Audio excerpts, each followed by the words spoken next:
Hi there. So I'm about to do some stringing and I'm going to be using my brand new Tecnifibre X-Cord stringing machine to string brand new, just released X-Top Carbo 125 V2. So show you the racket quickly. Obviously strings will be cut out of this, but it's a beautiful racket.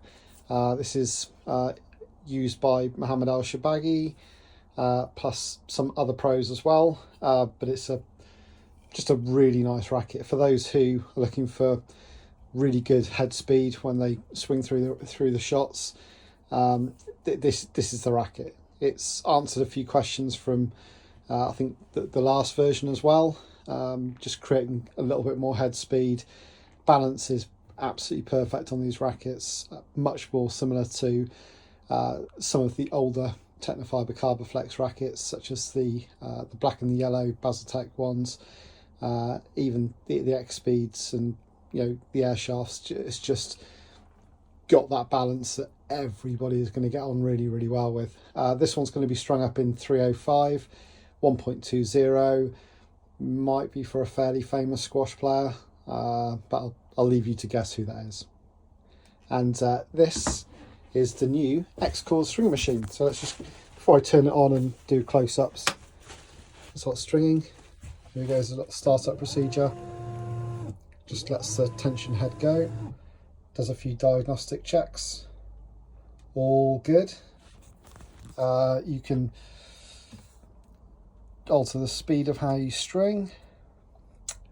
You can alter how much you're going to do the tie-off knots. So at the moment I've just got mine set to 2.2 pounds, which is 10% of what I'm going to be stringing the rackets at. And you can also have a cross function on there as well. So if you wanted to have crosses that had more tension on or less tension, then you can flip about with that as well, just so you press the cross and it automatically does that for you. It's got the brake function, probably hear the brake going on there. So you can have it manual, you can have it automatic, you can do whatever you want with it. And you've also got a preset as well, which just basically, if you're doing natural gut is the main one, you want to do pre-tension on that, a pre-stretch rather, which will just pull it and then pull it some more, but it'll just stretch it a little bit to make sure that it doesn't lose any tension. But again, that's mainly for natural gut. If I want to choose tension on this machine, it's got a little keypad here. So if I want to do 25.6, there you go, go 25.6. I don't want to do 25.6 though, just want 22. So there we go. It's got various different settings functions in here. So as we can see, oops, go back into it. See how many rackets I've done so far. There you go. So I've done bang on 10 rackets in the last couple of days in this. So it's a very new machine. It was on 0 when I got it. If I want to raise the height, you can probably hear it. I can raise the height or lower the height of the machine as well. And it's even got instruction manual there, so I can just do a little scan code thing on the QR and it'll take me through to an instruction manual if I need a bit of extra help. So anyway, this isn't a video just about the machine, but it's going to be showing you how I string an X-Top, the Carboflex 125. So here we go. So we're going to string the Tecnifibre Carboflex X-Top V2, the 125 gram version. So just to get the racket mounted on the machine, first things first, make sure you get it the right way up. So the TF, just lose a bit of focus, the TF needs to be up so that it's the right way up. This machine has got what's called a flat mounting system. So you can see down here, it keeps it completely flat, so it's not raised. So this way it just helps to protect the frame a little bit. It's also got some, you can see just here, some measurement things here, so you can make sure that you've got the pillars all in the correct, or the posts rather, completely in the correct position, so that you're not pulling one side longer or shorter than the other, which will adjust the tension spread on every other string basically. Just pull it in, and the machine, so it's just finger tight, so I'm not pulling it too tight, but it's nice and flat on the machine now, which is a really good thing. Clamps are gravity release. To be honest, on tennis rackets with poly string, the gravity release will work nearly every single time. On multi-filament, natural gut or others, gravity release doesn't always work if you're in close proximity to another string, just because it relies on the actual head of the on the actual clamp itself to drop down. So we're just going to measure out the string. So I'm going to do 5 arm spans worth of Tecnifibre 305, 1.20 weight string. So I'm just going to pull those. 1, 2, 3, 4, 5.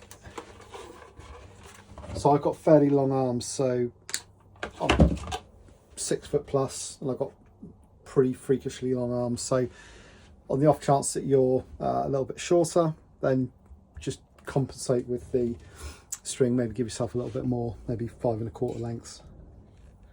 Right, so 1, 2, 3, 4, 5, 6, 7 and 8. So we're doing 8 heads worth, not racket lengths, 8 heads worth for the short side. We're going to do this in an around the world pattern, just to make sure that we get the cross strings going down from the head. This is pretty much the same pattern as I use for all Carboflexes and rackets of this type. It just works very, very well. It's something which I'm used to doing as well. There are other methods as well, such as the straightforward universal around the world. This is what I believe works best for squash rackets, so this is what I'm going to be using. So short side this side, long side the other side. On this racket, again, it really doesn't matter which side you do, short side or long side. They're symmetrical. There are some rackets like some of the Dunlops with the slots in though, where you'll need to work out which side to do the short side and the long side on, depending on where it all fits in, where the strings are going to fit in the slot, so you're not going over them. So this one, I'm going to be doing this one in the low 20s. So this is going to be for easily accessible power. Again, you possibly can't even really hear the puller on this tension head. It's very, very quiet, which is a good thing. Okay, so it's the gravity release working. Just to qualify as well, I did alter the clamps before I started stringing, just to make sure I had the right pressure on the clamp heads here, because one thing you don't want to do with this string is you don't want to crimp it at all.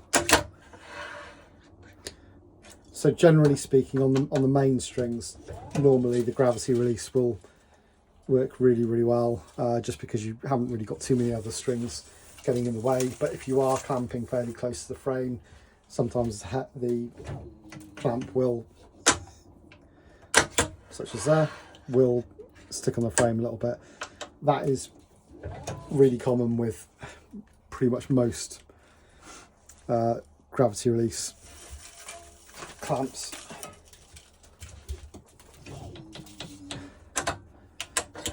So that one.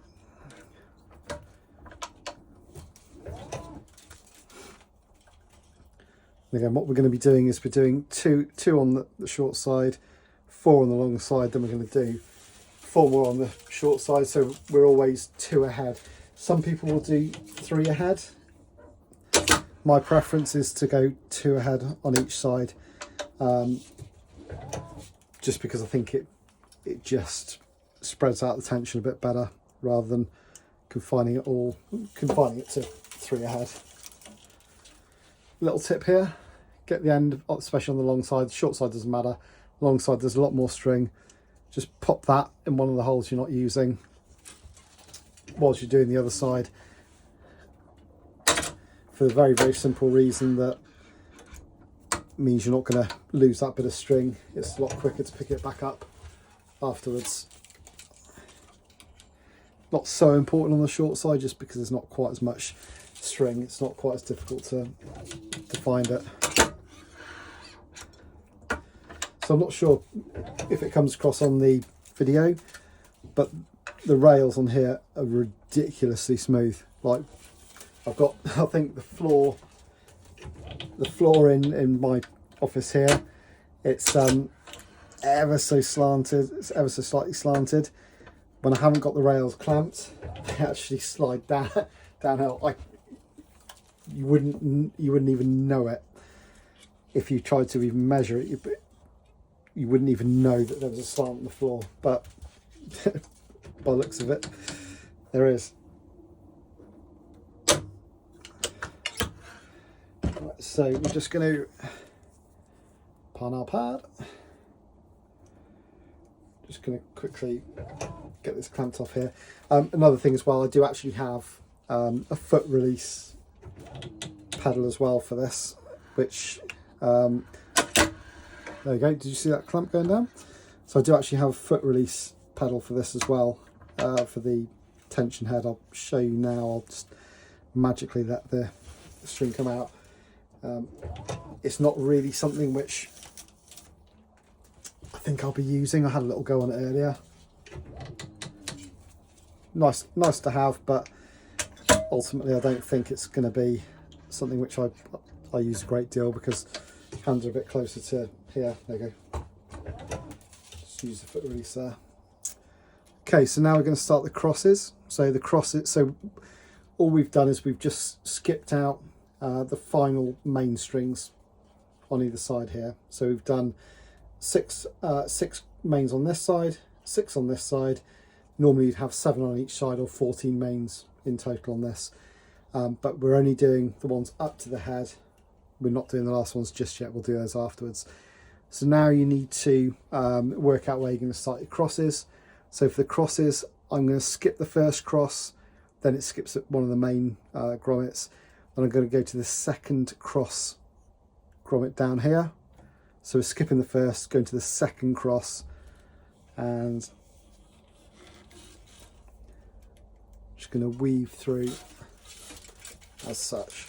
Again, just making sure you fan it all out, because one thing you don't want to do is burn the string. The 305 is a great string, but just look after it when you're stringing, because if you notch it up or damage it at all, especially around the head area, that's where you're going to find a weak spot, and it's going to go in a match.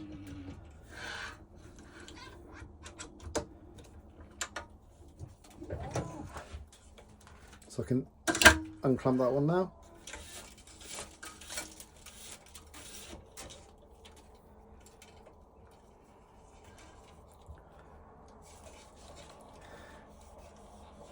So again, we're always stringing the crosses one ahead, which means that you're always going to tension one with one loose. And again, the reason for doing that is less friction that's going through the string bed. It's also a lot easier to weave through. So I think most of you have probably seen this on my videos already. Always one ahead on the crosses where possible. When you get towards the throat area, it starts to become a little bit less easy to get away with doing that, just on the basis that you start to run out of string. You know, if you're able to go one ahead when you're down by the throat, chances are you probably cut off a little bit too much string.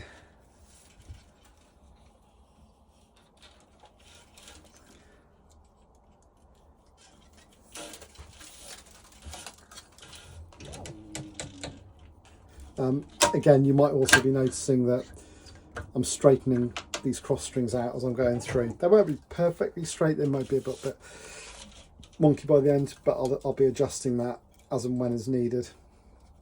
But it's just good practice to make sure that you don't have to do too much adjusting at the end. If you're left with strings that are kind of bowing, I'll show you in a minute what I mean.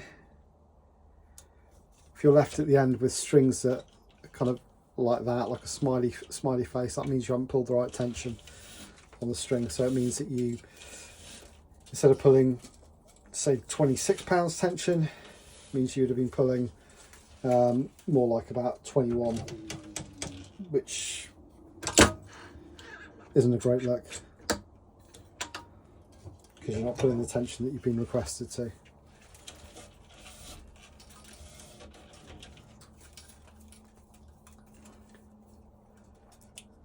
So I'm still getting used to this machine a little bit.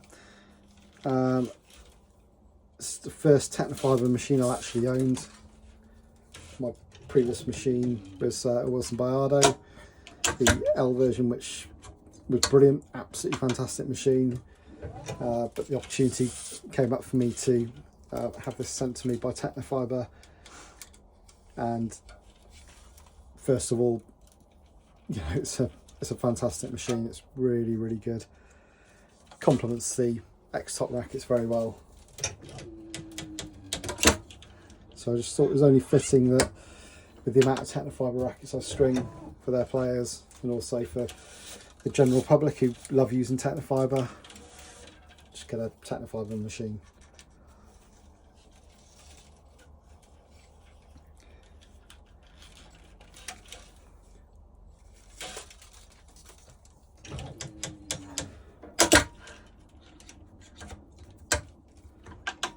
So again, just keeping an eye on the strings there, just to keep them straight. I'm not sure if you know or you guessed whose racket this is that I'm stringing yet, but let's just say they like to hit the ball with quite a bit of pace on it.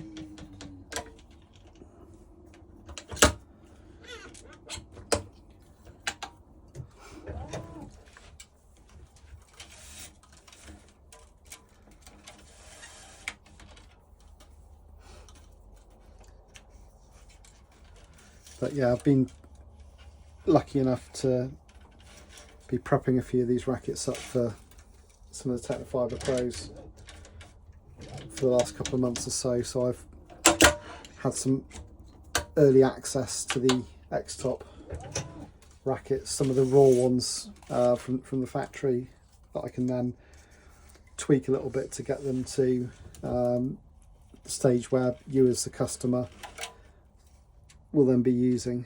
So the pros, myself as a stringer, there'll be probably other stringers and racket technicians out there as well. We all do some work with Tecnifibres to do some testing, because it's so important that they don't just produce a racket, they produce a racket that's going to work well for people. And this racket I really, really like. I think it looks cool, it plays really well. I've done a little bit of coaching with it as well. And I think this racket is going to be a big hit, really, really big hit. Just, yeah, it's good. And I think you know, Tecnifibre have gone to great lengths to talk about the swing speed on this racket, you know, how fast you can swing through to hit the ball, and that is very, very true.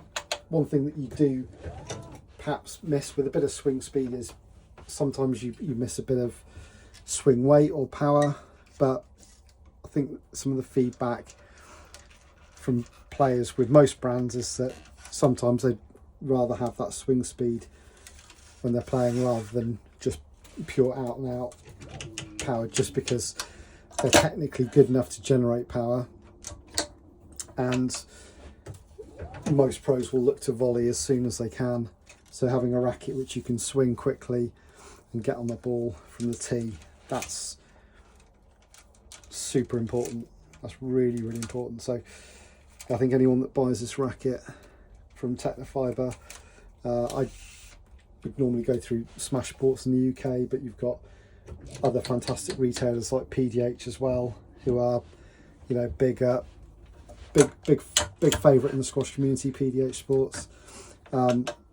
You know, you can. I think PDH and Smash are going to do some pretty good business on this line of rackets. I also have some of the NS rackets as well, the Nor El Shabini rackets, and I think the colour looks really, really nice. I think it really pops. The white and the turquoise and the red and stuff looks really good. I think that racket's slightly differently balanced, if I'm honest, but in a good way. Obviously the Nour El Shabini racket, the NS, that's got a thinner grip. But if you like the NS racket but would prefer a bigger grip, you can also do a little bit of customization work on that. I'd personally recommend giving it to a technician like me to do that, but you can change them. It's just got to be done properly, not necessarily just by adding a new grip, because that adds quite a lot of weight, and also makes it a bit paddy. So what you've probably noticed, I've been rambling on about the racket whilst I've been stringing. Hopefully you've seen some of my stringing before, and I've been going slowly enough just to demonstrate what I've been doing. So I pulled the last cross on the long side through here, then came up on the last main on this side, clamped it off there, and then came down here.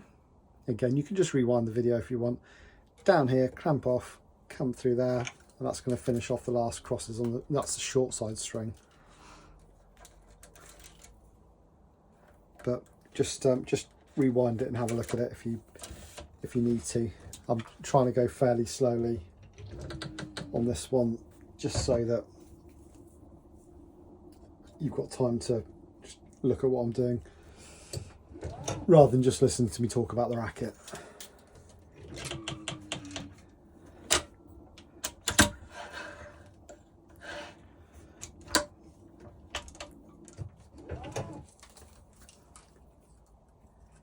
So now we've got our last couple of cross strings to do.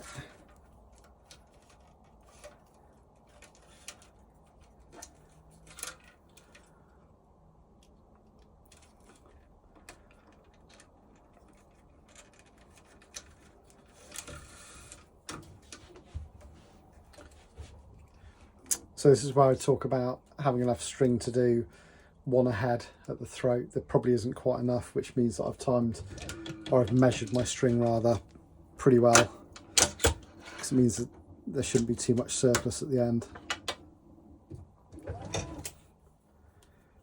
Just need to feed that through.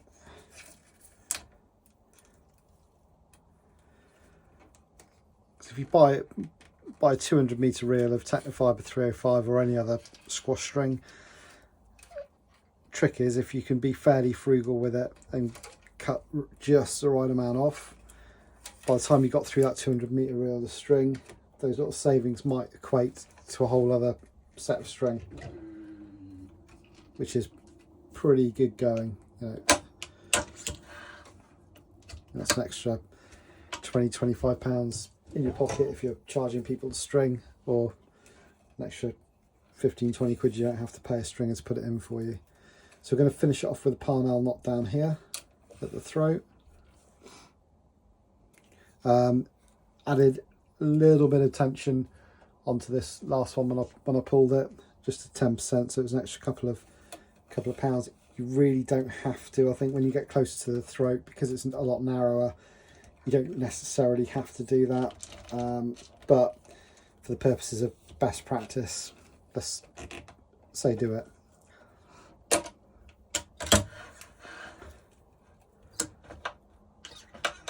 Another little trick I do as well, when I've finished using a clamp and I'm not going to use it again on the racket, I generally tend to just keep it static in one place outside the frame, so when I'm straightening the strings afterwards I'm not knocking into it. And when I'm clipping, just clipping with literally about 3 mils left showing. In my mind, there's nothing worse than a long tie-off knot. Absolutely can't stand them. It's a real bugbear of mine, having long tie-off knots. Good thing about this racket, you can get in really nice and close on the frame with that last clamp. So again, you can add some additional tension. I did on that last cross before I did it anyway, so it is done. But the closer you get to the frame, the less tension you lose. But obviously there's about 1 centimetre or so worth of string on the outside on the loop on here, so adding that 10%, or in tennis terms 20% extra tension, does help to alleviate any major losses you might have. Again, Parnell knot to finish with. Again, you can probably see what I'm doing with it, but just in case, maybe just slow it down. But there's lots of really good instructional videos out there specifically on how to tie a Parnell knot, not to mention from the main man, Mr. Richard Parnell himself. Right, holding onto the string as we're releasing the clamp, really important there, just to ensure that you don't lose any tension, that it keeps nice and sturdy. And also, if you're doing a Parnell knot, you want to be keeping that knot, the tail pointing up, not sideways, not downways, pointing up. That way, if you do it as I've just done there, makes it easier. So get a little bit of bobble, so I'm just going to very quickly just tighten this a little bit. Again, only finger tight, and I'm just going to straighten any strings. That's pretty straight, but always best practice just to get them perfectly straight. But you will always, when you take it off the machine, you'll always find that a couple of strings aren't quite straight, because you might have knocked some of the straight strings out of position as you were doing others. So you can just use your fingers then just to tidy it up a little bit more if needed. Really important to get the strings nice and straight as soon as you've strung, primarily because if you don't, they'll just settle in that place. They'll settle in a place which isn't totally straight, and every time you play, they'll just find their way back into the notch which they were left at. So don't leave the racket for an hour or two to straighten. I know there are some stringers out there that will string 3 or 4 rackets, or 4 or 5 rackets, take them off the machine, put them down by the side of them, and then they'll just straighten the strings a little bit, or try and straighten the strings a little bit before they go to bed at night, or before they stencil the racket. Just get it done as soon as you've finished stringing. It's a lot easier to do it that way. So I'm just going to carefully release, never pull it too tight, just carefully release that, and yeah, it's sounding pretty good. So there we go, that's a Carboflex V2.